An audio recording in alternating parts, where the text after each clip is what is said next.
Biksu Tong dan muridnya sedang melanjutkan perjalanan ke barat. Mereka menaiki sebuah perahu dan mengarungi sungai sementara Wuching sibuk mengayuh perahu. Pat Kai malah bertanya kepada Biksu Tong bahwa dia kini tak seperti babi lagi. Biksu Tong berkata bahwa itu bagus untuknya. Dia harus lebih banyak berolahraga agar lemak di tubuhnya berkurang. Karena Pat Kai menyindir Wukong dari kejauhan, Wukong langsung datang. Ia melihat ke arah Pat Kai yang baru saja bergosip tentangnya. Tanpa sadar, mereka telah masuk ke sebuah lembah bebatuan. Ada yang menabrak perahu mereka dari bawah sungai, ukurannya sangat besar. Ternyata itu adalah seekor siluman. Pat Kai memperingatkan siluman itu bahwa mereka hanya lewat. Tiba-tiba, siluman itu muncul ke permukaan. Wukong, sebagai murid paling sakti, langsung beraksi perahu. Biksu Tong dihadang oleh siluman ikan yang berukuran raksasa. Wukong langsung beraksi. Ia langsung mengeluarkan tongkat ajaib miliknya. Perahu mereka berhasil diselamatkan. Ikan ini melompat di atas kepala mereka. Gelombang air pun membuat perahu ini terdorong kencang. Kucing memutar tongkatnya menjadi seperti mesin perahu-perahu mereka melaju. Kencang seperti memiliki mesin. Siluman ikan itu masih mengejar. Ia terus meneror Biksu Tong dan murid-muridnya. Biksu Tong terlempar. Untung saja ia masih berpegang ke bagian perahu. Siluman ini menyerang dari kiri dan kanan. Perahu ini pun berputar mengikuti gelombang air sungai, namun masih berhasil mendarat dengan selamat. Tapi di hadapan mereka sudah menunggu sebuah batu besar dan landasan batu kecil. Perahu mereka terbang melayang melewati batu besar itu. Sementara monster ikan itu hendak memakan mereka perahu. Biksu Tong ini melompat, terbang melewati bebatuan. Namun siluman ikan raksasa ini ikut melompat di belakangnya. Mulut siluman ini hampir menelan Biksu Tong dan muridnya. Untunglah bantuan Buddha datang. Sebuah terowongan gaib menyelamatkan Biksu Tong dan juga murid-muridnya ke tempat lain. Mereka terlempar ke bagian lain dari sungai ini, namun perahu mereka hancur terkena bebatuan. 4 pencari kitab suci ini terjun bebas dari ketinggian.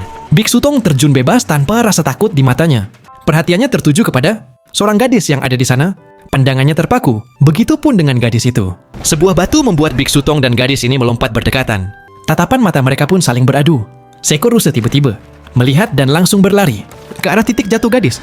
Itu, kalau Wukong mendarat dengan mudah, gadis misterius itu pun diselamatkan oleh seekor rusa.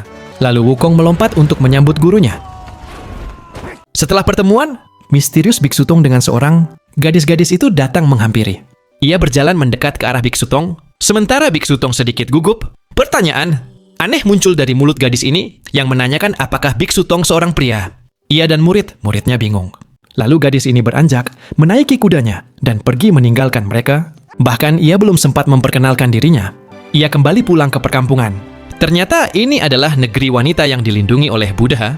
Di negeri ini, tidak ada satu orang pun pria. Gadis ini bercerita ke temannya, dan tak ada yang satu pun bahwa ada seorang pria di dunia. Mereka ratu di kerajaan wanita ini mengatakan bahwa pria adalah makhluk yang memiliki racun. Para pria bisa menghancurkan perasaan dan hati para wanita. Kok jadi kayak curhat nih? Ibu Ratu, si Pat Kai menangis. Bahagia karena ia menemukan sebuah sungai kecil di mana banyak wanita lagi. Mandi di sana. Tentu Pat Kai yang mata keranjang ini kegirangan bukan kepalang ya. Bahkan sampai sesenggukan lalu, Pat Kai muncul sebagai pria gagah dan terbang di atas para wanita ini. Para wanita ini kaget karena seumur hidup mereka belum pernah melihat manusia berjenis kelamin pria.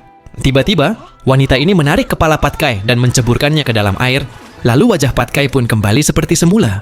Ia berteriak minta tolong. Wukong dan Biksu Tong mendengar dari kejauhan, tapi mereka sudah lebih dulu dikepung oleh para wanita ini. Baru akan bernegosiasi, Biksu Tong malah langsung kena tempeleng. Hahaha! Kini, Biksu Tong dan 3 muridnya menjadi tahanan di negeri para wanita. Ada sebuah negeri yang hanya dihuni oleh para wanita. Tidak ada satupun pria di sini. Biksu Tong dan muridnya langsung jadi tahanan karena masuk tidak sengaja ke negeri ini. Mereka bahkan diadili di depan para petinggi kerajaan. Biksu Tong mencoba menjelaskan situasi yang sebenarnya. Namun para wanita ini tidak percaya karena mereka berpedoman pada ramalan yang tertulis di kitab mereka.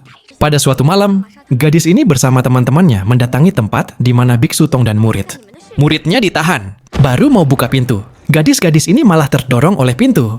Biksu Tong dan kawan-kawan mencoba kabur. Namun ternyata, negeri para wanita ini memiliki perisai yang tidak bisa ditembus.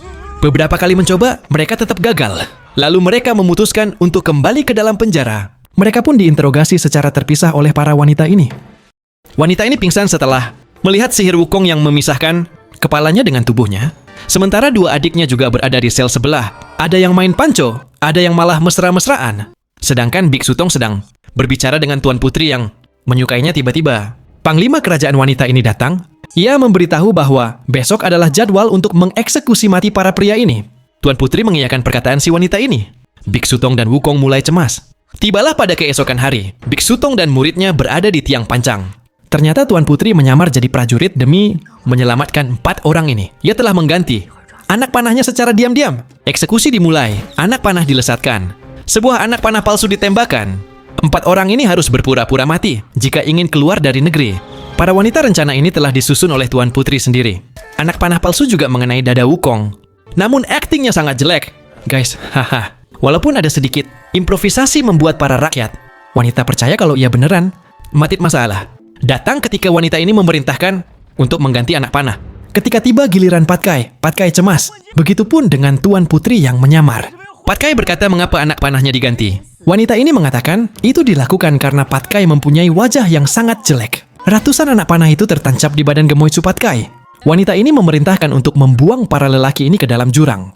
Wukong mencoba menangkap potongan kertas Alkitab kaum kerajaan wanita. Namun tiba-tiba ada kalajengking besar menyerangnya. Dan bukan hanya ada satu, datang lagi yang berwarna biru. Lalu terjadi pertarungan sengit melawan 2 kepiting raksasa ini. Kertas Alkitab itu mencoba kabur. Biksu Tong dan Tuan Putri mengejarnya. Sedangkan Wukong masih disibukkan dengan kepiting raksasa ini. Akhirnya dia memanggil tongkat emas. Kalau tongkat emas sudah keluar, biasanya kelar ini masalah. Guys, hampir saja Biksu Tong dan Tuan Putri kena terkam.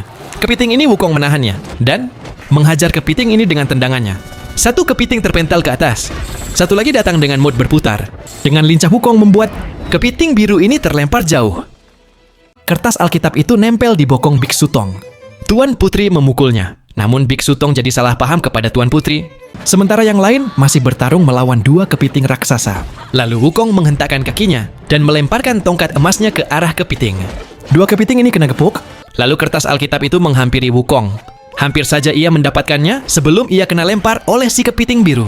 Lalu Biksu Tong mengejarnya. Kertas Alkitab itu terus melarikan diri. Tuan Putri berusaha menangkapnya dengan panah, namun belum kena sasaran. Wanita ini meraih tubuh Patkai dan menendangnya. Anak panah yang menempel di badannya melesat ke arah kertas Alkitab. Beberapa anak panah gagal mengenai sasaran. Lalu anak panah yang terakhir berhasil menancap tepat di kertas Alkitab itu. Tuan Putri yang ingin mengambil kertas itu diserang oleh seekor kepiting. Biksu Tong dilarikan ke sebuah pantai. Tuan Putri mengejarnya. Kini Biksu Tong sudah berada di dalam perahu. Sang putri melihat dari atas bukit. Ia lalu memacu rusanya menuruni bukit setelah menghindari para pengawal. Rusa ini melaju kencang dan Tuan Putri melompat ke arah Biksu Tong. Ia mendarat tepat di atas perahu. Mereka berdua pergi meninggalkan daratan. Sang ratu tak mempercayai apa yang baru saja terjadi. Ia pun menurunkan egonya dan meminta bantuan Wukong untuk membawa Tuan Putri kembali. Biksu Tong dan Tuan Putri berada di laut penderitaan yang tak memiliki ujung. Wukong mulai mencari semua penghuni kerajaan wanita, menunggu di bibir pantai. Wukong tak kunjung menemukan gurunya. Biksu Tong dan Tuan Putri mulai kekurangan air. Kondisi tubuh mereka sangat lemah. Ketika malam tiba, perahu mereka diterpa badai hebat dan membuat mereka tak sadarkan diri.